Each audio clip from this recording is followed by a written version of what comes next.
Vaghela, Phoenix hospital, Ahmedabad. Heat stroke વિશે આપણે બધું જાણીએ છીએ.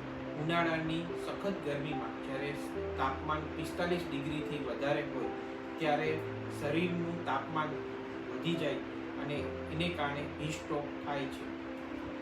સામાન્ય હીટ સ્ટ્રોકની સારવાર આપણને બધી ખબર જ છે, પણ સિવિયર હીટ સ્ટ્રોક થાય કે જેની અંદર દર્દીનું બોડીનું ટેમ્પરેચર 104 ડિગ્રીથી વધારે થાય, મગજ પર અસર થાય જેને કારણે ખેંચ આવે, સભાનતા ઓછી થઈ જાય અને કોમામાં પણ સરી પડે, કિડની પેશાબ બનાવવાનું બંધ કરી દે અને લોહી ઉલટીઓ થવાનું ચાલુ થઈ જાય અને પેટમાં દુખાવો થાય. આવી પરિસ્થિતિને સિવિયર હીટ સ્ટ્રોક કહેવામાં આવે છે. જ્યારે આવો ખરાબ હીટ સ્ટ્રોક થાય એ કન્ડિશનમાં દર્દીને તાત્કાલિક દાખલ કરીને યોગ્ય સારવાર કરવી ખૂબ જ જરૂરી છે.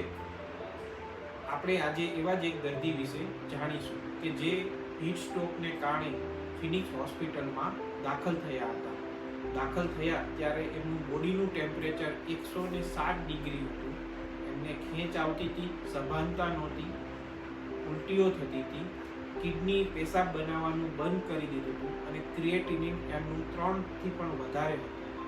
આ પરિસ્થિતિમાં તેમને તાત્કાલિક વેન્ટિલેટર પર લઈને જરૂરી બધી ટ્રીટમેન્ટ ચાલુ કરીને 3 થી 6 લીટર જેટલું ઠંડુ પાણી ઇન્જેક્શનના ફોર્મમાં આપીને જરૂરી બીજી ખેંચની દવાઓ બધું આપીને 24 અવર્સમાં જ એમનું શરીરનું તાપમાન અને બીજી બધી સિસ્ટમને સપોર્ટ કરીને સારવાર કરવામાં આવી હતી. 72 કલાકમાં જ એમને વેન્ટિલેટર પરથી હટાવી દેવામાં આવ્યા અને બધી વસ્તુઓ નોર્મલ થઈ ગઈ હતી. આમ હીટ સ્ટ્રોક જે સિવિયર ફોર્મમાં થાય આ ગરમીમાં તો એ જીવલેણ બની શકે છે.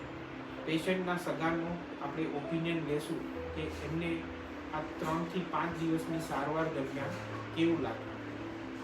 તમારો કેવો રહ્યો એક્સપિરિયન્સ? અમારું સારું રહ્યું અને સરસ થઈ ગયું અને એમને આ દવાખાનામાં આવ્યો જીવ બચ્યો અને અમને સારું લાગ્યું અને આ દવાખાને આવ્યું કે એને જીવ બચી ગયો. એમ જીવ બચીએ તો કહો તો બી ઓછું કહેવાય એવી રીતના અમને સારવાર મળી છે 3 દિવસની અંદર. આમ ફિનિક્સ હોસ્પિટલ આવા સિવિયર હીટ સ્ટ્રોકની ટ્રીટમેન્ટ કરવા માટે કટિબદ્ધ છે. નમસ્તે.